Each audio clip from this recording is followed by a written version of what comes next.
반갑습니다. 역사 2.0입니다.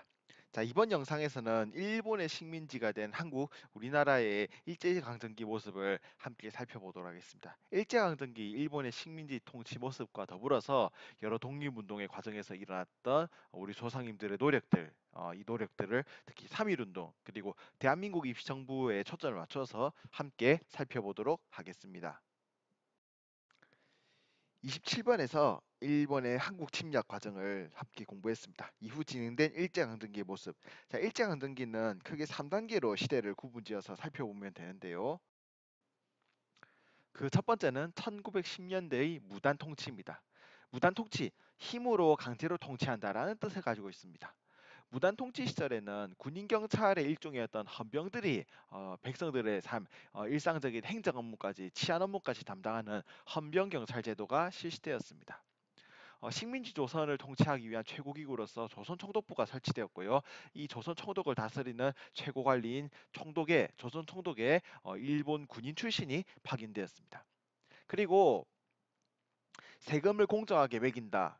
근대적인 토지 소유권을 확립한다라고 하는 목적으로 명목으로 토지조사 사업을 진행하는데요. 사실 토지조사 사업의 진행 목적은 실질적인 목적은 식민지 통치에 필요한 재정을 확보하고 조선인들의 토지를 빼앗기 위한 것이었지요. 자, 이런 1910년대 무단 통치의 진행 과정 속에서 조선 사람들의 분노가 조금씩 쌓여가게 되고 이것이 1919년 3.1 운동으로 한꺼번에 폭발합니다. 1919년의 3.1 운동 이후 일본은 무단 통치 대신에 소위 말하는 문화 통치라고 하는 것을 실시합니다. 1920년대 진행되었던 문화 통치, 겉으로는 조선인들에 대한 차별 대우를 완화하겠다라고 하는 정책을 담고 있었습니다.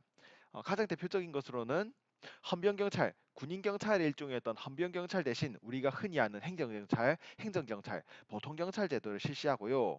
군인 출신을 총독으로 임명하는 대신 문관 또한 총독으로 임명할 수 있다라고 발표합니다. 실제로는 문관 총독이 임명되지 않았습니다.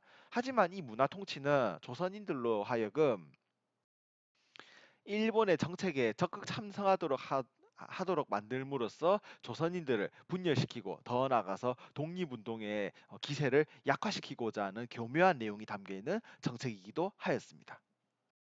자, 1931년 만주사변, 1937년 중일전쟁을 일으키면서 전쟁의 시대가 시작됩니다. 이 전쟁의 시대에서 일본은 민족 말살 통치라고 하는 것을 30년대, 40년대에 실시합니다. 민족 말살 통치의 과정에서 조선 사람들을 전쟁에 동원하기 위해서 국가총동원법이 선포되고요. 29번에서 배웠습니다. 조선 사람들로 하여금 일본의 전쟁에 찬성하도록 만들기 위해서 조선인들의 정신을 없애고 조선인들의 정신을 일본의 것으로 대체하기 위한 황국 신민화 정책이 실시되었습니다. 대표적인 한국 신민화 정책으로는 조선인들의 성씨를 일본식으로 바꾸는 창씨개명, 그리고 일본의 신들을 모신 신사의 참배를 강제로 이제 종교적인 의식을 치르도록 하는 신사 참배 등이 있었지요. 한국 신민 정화 정책의 뜻을 담은 내용이니까 개인적으로 살펴보기 바랍니다. 자, 여기까지 1910년부터 45년까지 진행된 일본의 식민지 통치 모습을 3단계에 나눠서 함께 살펴보았습니다. 자, 지금부터는 우리의 독립운동의 모습을 3.1운동 그리고 대한민국 임시정부의 활동이라는 주제에 맞춰서 한 번씩 살펴보도록 하겠습니다. 자, 우선 3.1운동입니다. 1919년 3월 1일부터 진행되었던 전국적인 만세 시위를 말하는 것이죠.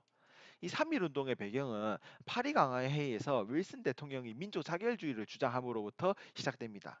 파리 강화 회의는 1차 세계대전이 끝난 이후 열렸던 전쟁의 뒷수습을 위한 국제회의다. 이미 여러 번 반복했습니다. 자, 이때 파리 강화 회의에서 미국의 윌슨 대통령이 주장한 민족 자결주의란 무엇이냐? 모든 민족은 스스로 자신의 운명을 결정할 수 있다는 주장이었습니다. 이 민족 자결주의 주장을 들은 조선 사람들 내에서 우리도 일본의 지배를 벗어나고 스스로 운명을 결정할 수 있다는 믿음이 생겨나기 시작합니다. 1919년 3월 1일부터 시작된 만세 시위 전국적으로 확산이 됩니다. 하지만 이 평화적인 만세 시위를 일제가 무력으로 진압하면서 많은 인명 피해가 발생하기도 합니다. 자, 3.1 운동의 불씨는 사그라들었지만 그 영향은 아주 어마어마한 것이었습니다.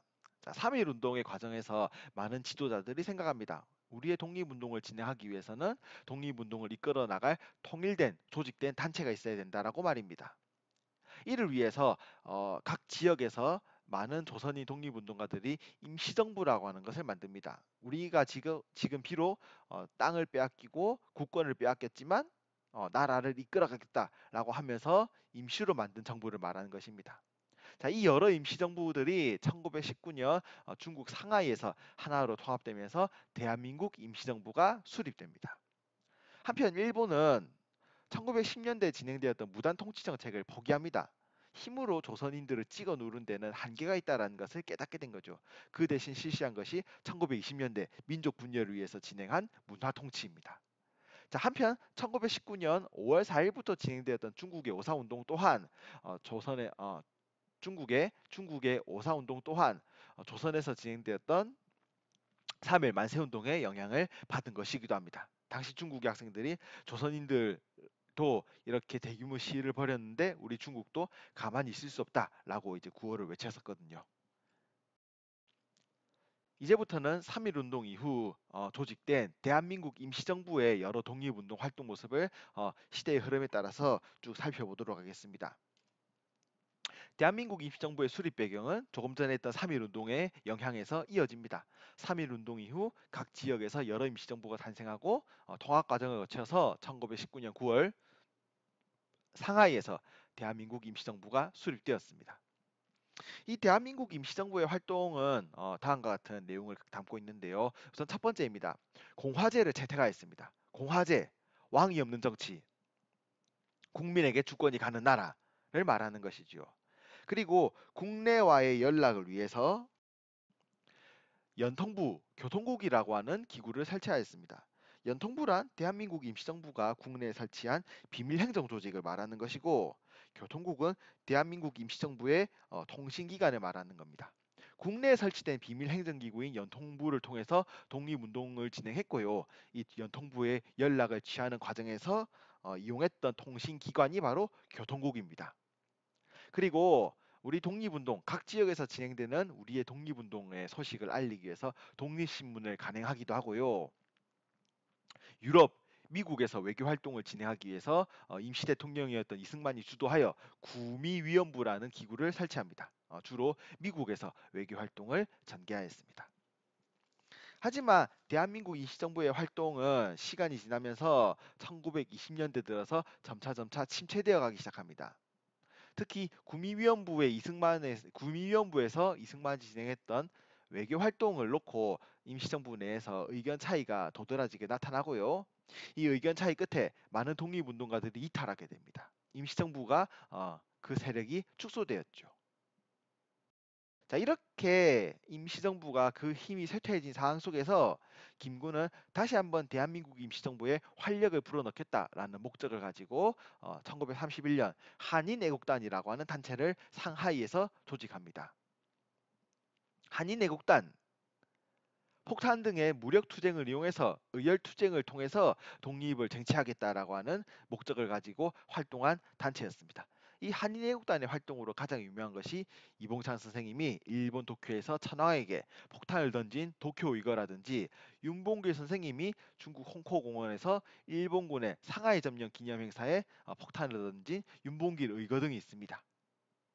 특히 윤봉길 의거 이후 중국 국민당 정부가 임시정부에 대한 태도를 아주 호의적으로 취하기 시작합니다. 1932년에 있었던 윤봉길 의거의 배경 자체가 중국군의 상하이 점령 승리를 위한 기념 행사였던 것이죠. 이 중국 일본군의 승리 기념 행사에서 윤봉길 선생님이 폭탄을 던지면서 중국 국민당 정부가 임시정부를 일본에 맞서 싸울 수 있는 동등한 파트너 관계로서 인정하고 적극적으로 지원해주기 시작합니다. 한편 윤봉길 의거 이후 일본군의 공격이 더욱더 거세지면서 임시정부는 일본군을 피해서 중국 각지를 이동하게 되고요. 1940년 9월 마침내 충칭에 정착하게 됩니다. 30번을 보면 밑에서 둘째 줄 중국 국민당 정부가 충칭으로 수도를 옮긴 뒤 항전했다라는 부분이 있지요. 중국 국민당 정부가 충칭에서 본격적으로 항일 전쟁을 진행할 때 임시정부도 함께 충칭에서 정착하여 일본에 맞서 싸우는 활동을 진행하였던 것입니다. 서로 또 연결해서 볼 줄 아셔야 됩니다. 자, 이때부터의 임시정부를 충칭 임시정부라고도 부릅니다. 충칭 임시정부의 여러 활동 중에서 가장 대표적인 것이 한국 광복군 활동입니다. 한국 광복군, 우리가 직접 광복을 이루겠다라는 목적으로 조직한 군대를 말합니다.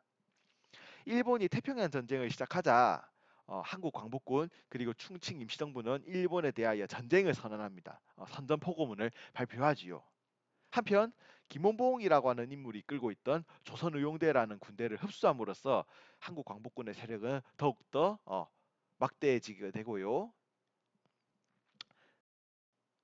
영국군의 요청으로 인도, 미얀마 전선에 파견되어서 영국군이 할 수 없는 포로 신문, 암호 번역 등의 특별 임무를 수행하기도 합니다. 한편 충칭 임시정부와 한국광복군은 미군과 함께 국내 진공작전을 준비합니다. 직접 우리 조선 땅, 대한민국 땅으로 들어가서 한반도에 들어가서 일본군을 몰아내고 항일을 할 수 있는 거점을 만들겠다라는 목적으로 진행되었던 국내 진공작전. 하지만 일본이 원자폭탄을 맞은 이후 예상보다 훨씬 빠르게 항복함으로써 국내 진공작전은 실행으로 옮겨지지는 못합니다. 자, 이번 영상은 1910년부터 45년까지 일본의 식민 통치 모습을 3단계로 나눠서 살펴보았고 그 과정에서 진행된 독립운동의 여러 모습 중에서 3.1운동 그리고 대한민국 임시정부의 여러 활동에 초점을 맞춰보았습니다.